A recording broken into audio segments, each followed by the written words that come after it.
Hello, everybody. Um, so I haven't made a video in a while, and I thought I would want to talk about something that recently happened to me 2 nights ago. So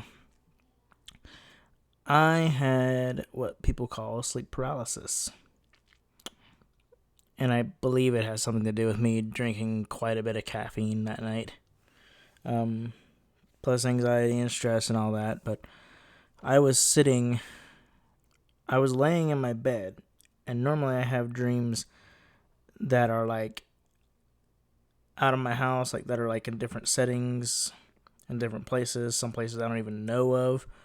Um, I've had a few in my old house that I lived in all my life till we moved. Um, but this one was right here in this house. So I was laying right here. My window is right over here. Um, so I can't really move it. Actually, yeah, I can. Here. So window is right there.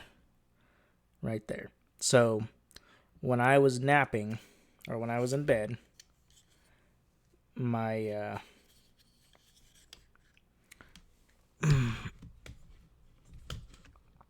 I was staring right at the window.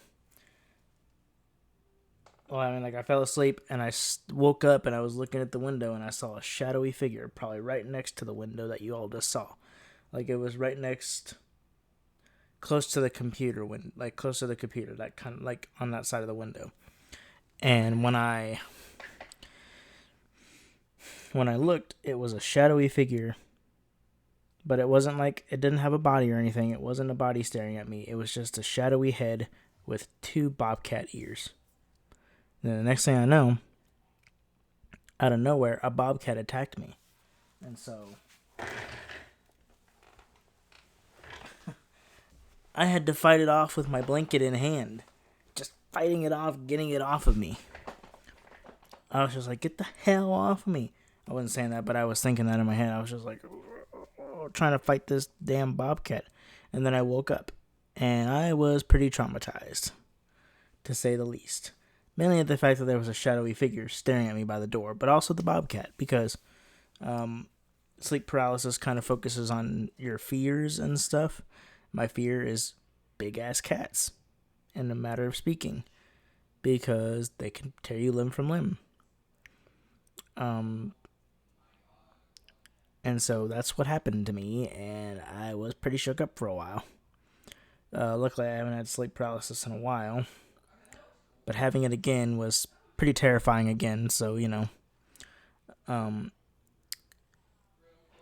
I was gonna post this that night, but then I was just like forgetting about it and stuff, and didn't really get to it till now. So here we are, talking about it. But I'm gonna go to the gym today and then probably hang out with a friend, or most likely hang out with a friend.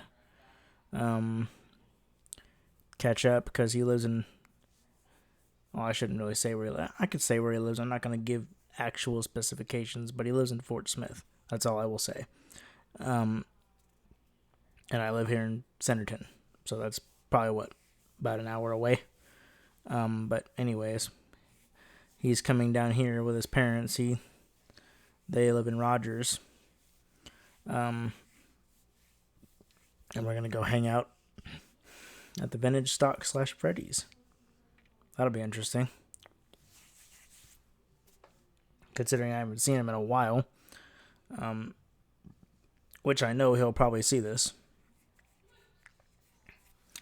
But yeah, I just wanted to share that bit with you guys. It was terrifying. It was quite terrifying. Like I woke up and I was just like, whoa, what the hell? Like I wasn't like getting up jittery kind, but I was just like, okay, well, that's not good. So of course I was laying in my bed for a bit trying to process what the hell I was just dreaming / because it felt so real. Like it felt like I literally just woke up out of my bed and looked right at my window. And it was weird because I had my TV on when I fell asleep. My TV was still kind of on, and I was looking dead ass at my window and the lights, and it was at the same time I woke up. So I felt like I was just feeling this was real. Like I felt like I was just feeling this.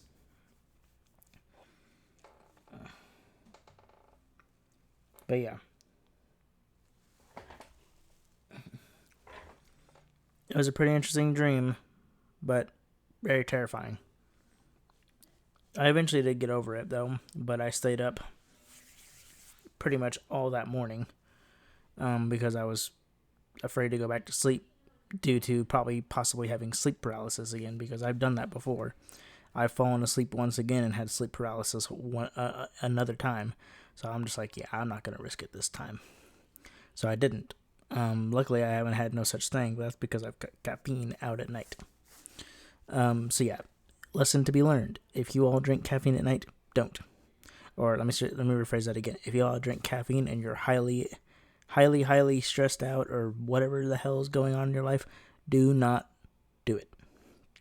Because you will eventually have sleep paralysis.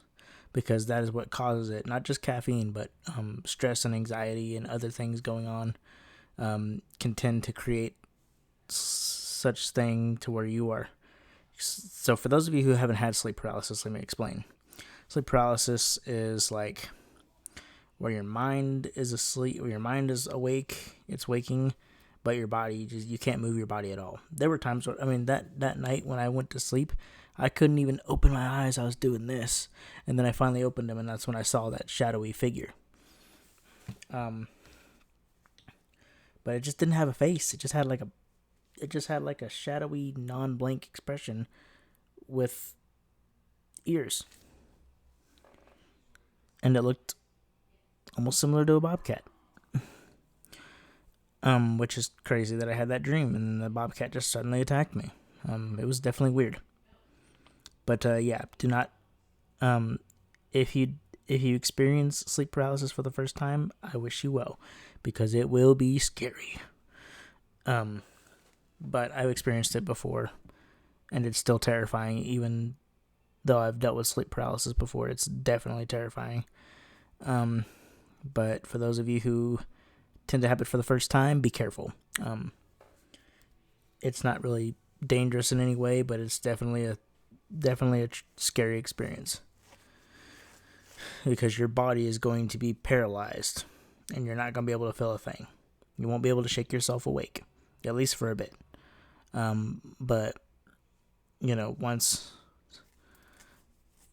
that's all over with, most people have like shadowy figures just staring at them while they're sleeping. Mine was like that, but it wasn't like full body shadow apparition. It wasn't full body apparition. It was just there on the window with just its head sticking out at me.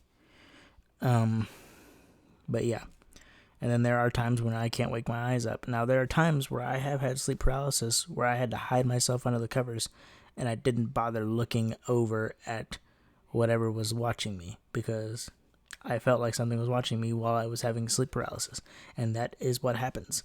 So, this isn't really to scare anybody who hasn't had sleep paralysis. If you do end up getting it, because you might, it just depends on what you put into your body and how you feel. Which I imagine everybody's had sleep paralysis, and they could probably explain how scary it can be. But just be careful. Just be cautious. Sleep paralysis is very scary. I've dealt with it before, so I'm used to it. I just haven't dealt with it in a long time. So far, I haven't had sleep paralysis. There are times where I've had it, but I haven't had it in quite a while. And then when I had it, I was like, whoa. But instead of hiding myself under the covers, I was literally just staring right at it. And I was just like, okay, well, that's terrifying. But yes, be very careful with... Be very careful with it, because sleep paralysis is a very scary thing. But it's not that terrifying. It can be terrifying, but it's like, how do I put it? It's basically, it is just a dream, but it'll feel so real. Like, it'll feel like because it could happen while you are sleeping, and you could wake up right in your own bed and look at whatever you're looking at. Or, like me, if you know what you're in for, just don't look at it. If you've experienced sleep paralysis before, just keep yourself tucked under your covers and look away. Because you know exactly what's going to happen if you uncover your blanket and you look right at whatever's looking at you. It is terrifying, but it happens. If you're not taking careful steps, you will get sleep paralysis. And I think even people who do take careful steps could still get sleep paralysis. I'm not for sure, but I do know that it is very scary, and if you all have been used to that, it is what it is. But I just want y'all to know I've experienced it again, and I wanted to let you know that you're not alone if you have experienced it, because I have, and I'm sure other people have. But with that being said, have a good day. If you've had sleep paralysis, try to get over your fear. It was just a dream, despite it being so real. But it is what it is. And now that it's done, you can go on about your day, think about other things, because it's not really worth thinking about sleep paralysis. It's definitely scary, though, for sure. But anyways, I'm going to get off of here and post this, and then get ready to go to the gym. Have a good day. Peace.